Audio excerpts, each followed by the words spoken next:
Not a clue. Stuart Fielden and James Graham are notably the only props to do what in the Super League era? Well, take a guess. It's already going badly enough as it is. The only way you can catch up is by getting this one right, though, Al. So you've got to have a stab in the dark at it. If John doesn't know it, if John knows it, insurmountable lead.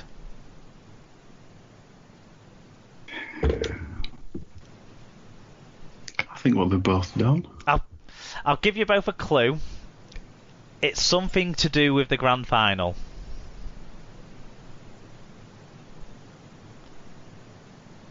John. Go on, John. Scored 2 tries in the grand final. You shot way too far for the stars. Well, the props score all the time, don't they? They're the only prop forwards to have scored tries at all in the grand final. I feel inclined almost to give you half a point, but you were so clear with the 2 tries. So you move back down to 2, which means, Alan, you can tie this if you get this one correctly. Okay. So we've talked many times now about Jamie Peacock and his Super League Dream Team appearances. How many of Jamie Peacock's 11, and this is why I knew the answer on the OL quiz, because it was a question of in our quiz had the number 11 in it. How many of Jamie Peacock's 11 Super League Dream Team appearances were at prop? Alan. Go on. 8. Oh, no. Oh. It's 6.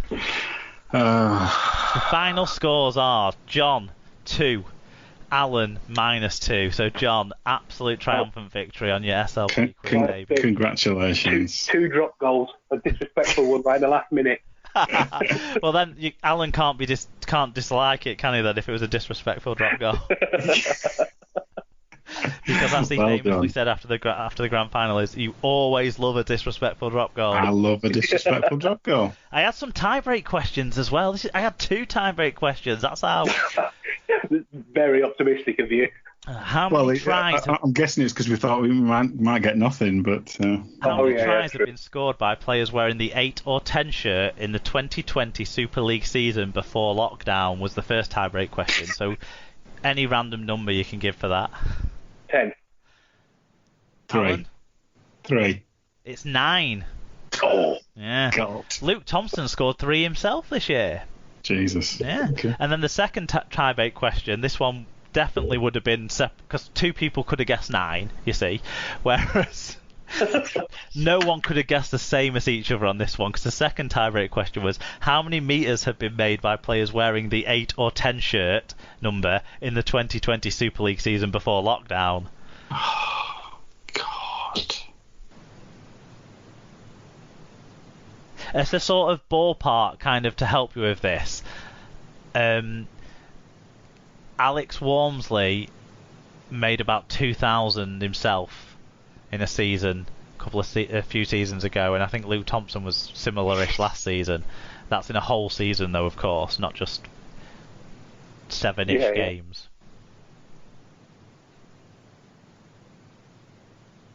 This is all 8s and 10s? Yeah. And there were 6 games, or, well, depending on how many were called off with the weather. Yeah, on average, most teams played 6 games.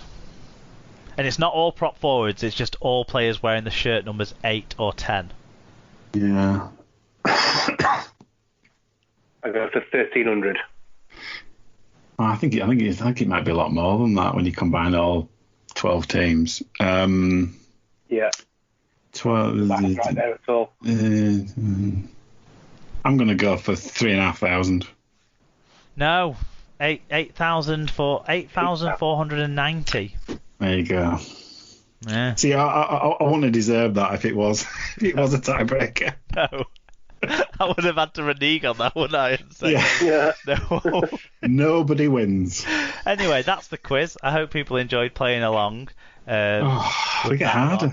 What positions have we got left? Centres and loose forwards. I think we have to leave loose forwards for last to keep the rotation of backs and forwards as we've gone along. So it'll be centres next week. Centre. So, yeah. And And seeing as I've got a few days off, I might do the quiz again because it's nicer being on this side.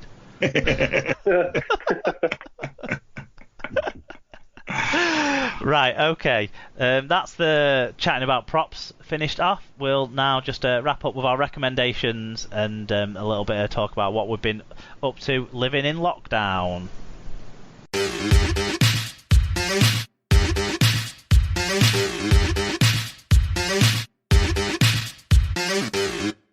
So, any other business time? I'm going to start off with a recommendation because I didn't have a recommendation. Then it occurred to me that I do have a recommendation that I've been meaning to mention for a couple of weeks.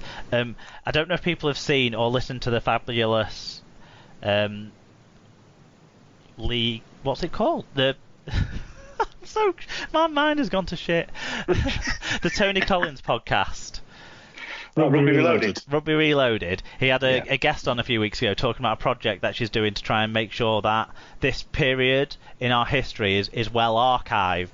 And the project's called Life Without League. Yes.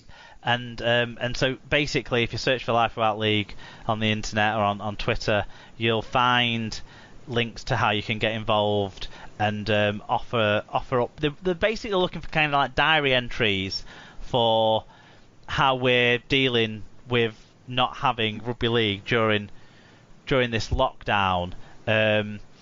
So I wanted to mention this because I did reach out to the doctor lady whose name also escapes me. I am fucking terrible.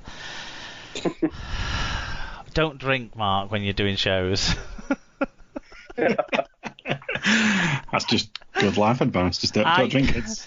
I reached out to the wonderful Dr. Victoria Dawson, who was excellent on that programme with Tony. With what's his name? And basically, I said, actually, every week on our show, we kind of do this. So I'm not one for writing a diary, but there's almost an audio diary. The last 10-15 minutes of our show every week features this. So I said, feel free to add these to your archive. So I'm hoping that will happen, and that, you know, our sort, because I think we've got good insight. We've had Leon talking about his homemade goalposts, and Sarah talking about like Joshua's journey through this as a rugby league mum, which gives a different perspective on it as well. And then obviously all the having to cope with the idea that you're going to have to come out of lockdown and watch your team lose once, stuff that I've talked about as well. So I want to recommend contributing to Life Without League. So look for Life Without League on Twitter or just Google it. It should come up pretty much at the top of the searches there, or somewhere in the searches anyway, and you'll get links to that. So please do contribute to that project. I think it's a fantastic project. So that's my recommendation this week. And so in terms of what's been going on in my lockdown life, it's very boring. It's I know everyone's might be boring at the moment because we're not getting out or stuff, but I've been working still, so my day has felt much the same as every other day. But I've got a couple of days off now, so I'm hoping to do some of the garden projects that everyone else seems to have been able to get along with, which will be interesting. And of course, I did my run, so I realised that maybe I can push my 5Ks that I've been running up towards more regular 10Ks. I just don't think that any of the people of Kirkham will really like it if I stop outside the house and change my shirt every 400 metres or so. So I'm going to have to adapt to how I can do a 10K without stopping every 350, 400 metres. But yeah, that's sort of my week this last week. John, what about yourself? Do you have any recommendations? Anything to plug as well? Certainly anything that might be available in your local area. Hint, hint. And and then also tell us about how you're adapting at the moment to sort of lockdown life. Yeah, I'd say before we started, Alan, that I've been furloughed for 5 or 6 weeks now. So it's been pretty boring. I live on my own. So I have been painting and gardening and watching a lot of telly and looking forward to my government-sanctioned daily walk. And that's about it, really. So this really is the highlight of my month at the minute.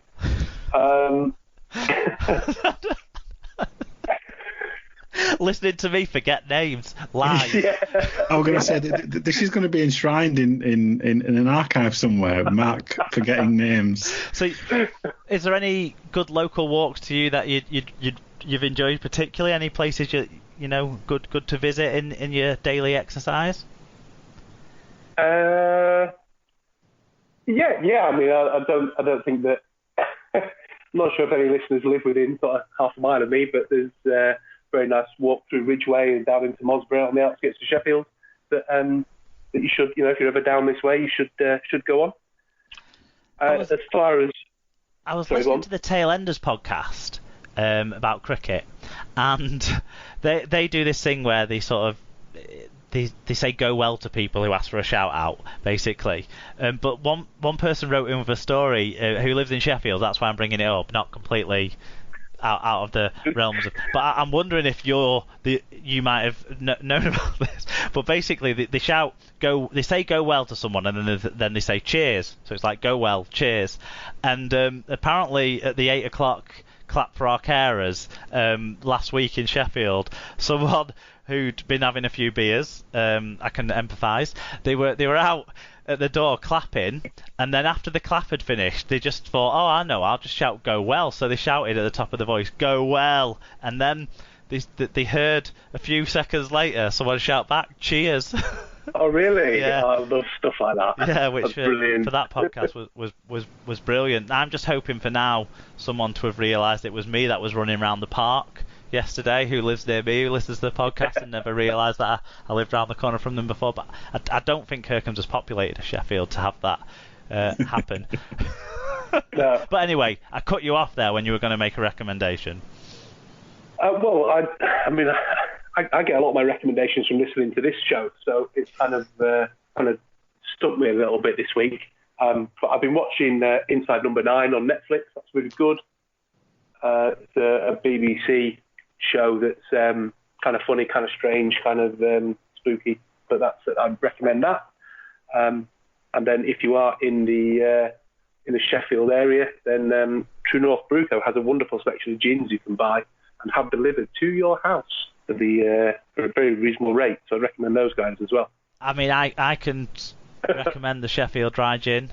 It's a very good gin. I actually went on the website to see if we could order some, John, but it turns out Kirkham's way too far away. Yeah. For your local delivery. We did send it out mail order anywhere in the country before, but now we've kind of reduced it back to delivering like food packages and things like that as well for people who can't get to the supermarket. So kind of turn the business more into that kind of thing. Excellent. Well, when the business can be national again, certainly True North Bruco is a place to get beer and gins, other spirits as well. Absolutely. Yeah. And Sheffield vodka as well. Yeah. Good stuff. Excellent. Cool. Alan, what about yourself? How's your week been, and what have you got to plug for us this week? It's been very much like the week before. Work. Yeah. You've been getting a bit of a flack from your wife on Twitter for how long these podcasts take. I always get flack from my wife. There's what constants in life, death, taxes, and grief from the missus. No. Actually, you know what? We're considering we're in lockdown and we're spending a lot of time together. We're actually doing all right, I have to say. Yeah. Good.